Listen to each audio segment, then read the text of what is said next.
আজকের সকালটা একটু অন্যরকম, কারণ আজ আমাদের বাড়িতে কিছু স্পেশাল মানুষ আসতে চলেছে। একটু ওয়েট করো, সব জানতে পারবে। চা বিস্কিট খাওয়ার পর সকালের খাওয়া দাওয়া সেরে নিচ্ছি। মেনুতে কি কি ছিল তোমরা তো দেখেই নিলে। বেশ কিছুদিন ধরে আমি ভিডিও দিতে পারিনি, কি করব, সর্দি কাশিতে আমায় কবজা করে ফেলেছে।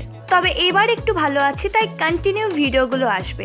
এদিকে শরীর সঙ্গ দিচ্ছে না, ওদিকে ফোনের স্টোরেজ সঙ্গ দিচ্ছে না, কি করি বলো তো। সে যাই হোক, আজ স্নান সেরে ভগবানের আসন ও ভগবানের মূর্তি পরিষ্কার করে মিষ্টি জল দিতে না দিতেই দেখি সেই স্পেশাল মানুষগুলো এসে হাজির। কারা সেটাই ভাবছো তো? এই যে আমার মাসি আর আমার আদরের ভাই। প্রায় 4 থেকে 5 বছর পর আজ ওরা আমাদের বাড়ি আসলো। মাসির কাছে আমাদের বাড়ি এতদিনে অনেকটা বদলে গেছে। তারা এসেছে আর সাথে করে নিয়ে এসেছে এত মিষ্টি। মা আজ রাতে আবারও আমের আচার বানালো, আর ডিনারে ছিল রুটি, আলু ছোলার তরকারি। আজকের মতো এটুকুই। গল্প নিয়ে ফিরছি পরের ভিডিওতে।